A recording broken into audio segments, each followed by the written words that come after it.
Welcome back to the workshop for week 9. This week I'm going to be making some gears. This time I'm going to make them the best I can, the nicest surface finish, the highest accuracy, and that's going to start with making a new fixture to hold them down on the mill. And I need to make the holes more accurately so when the pins go in they can't wobble around. I need to make sure that the measurements from the corner to the center are as close as I can get them. And then mill off a lot of gears.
I'm also going to adjust some of my tools, make it so they don't stick out as far, because when they stick out far they can wobble around.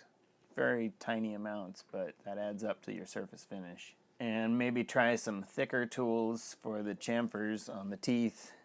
Again, thicker is going to vibrate less, so you get a smoother finish. I also need to start putting dates on my parts, since I have so many that I've made. Some are good, some are not as good. So I need to figure out a way to mark them so I can tell which ones to keep, which ones to give away to people.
Well, I just finished my best part yet.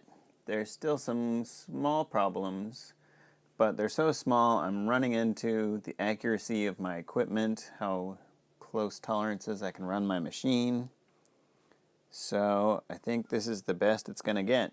So you can see the small parts that I think I just need to make these chamfers bigger or be less picky. Looking at parts like those chamfers around the central circles, those are only 5/1000ths of an inch wide. So if my fixturing or tooling or machine is off by 1 or 2 thousandths, that's a significant portion of the total. So they get shifted to one side. So I think I just need to make those bigger so you don't notice the shift as much. I'll make a few more of this same part and then move on to the next ones. Now that I have the gear the best I can get it, except now I can't find it, I'll pretend this is the best one. I can use those same tool paths and tool settings for the next gears. Should make those much faster. Most of the gears I've made also fit on the same fixture. That's why I have so many holes on here, even though only 2 of them are used for that gear. So I should be able to make them a lot faster now. But before I get too many gears made, I need to test out how well they mesh together, both the teeth this way and when they have to move vertically. So I need to make the frame that I can mount the axles on. So that's going to be next week. I don't talk about specific tools very much, but I got some really interesting ones recently. These are adjustable parallels.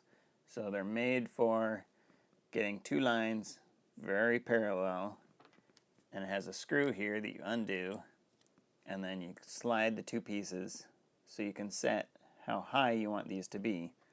So you'll get 2 of them at the same height to keep your workpiece and your table very flat. These ones were made by Starrett, which is one of the giants of the industry. So they're actually American made. This one was likely made during World War II from where I got it from, and there is some surface rust, but it's still amazingly parallel, much more than I can measure, and it works great. I always have this debate between spending more money to get a good tool or just getting the cheapest one around and expect to replace it later. So it's nice to finally be getting some good ones. Both of these will definitely outlive me in case my kids want to use them.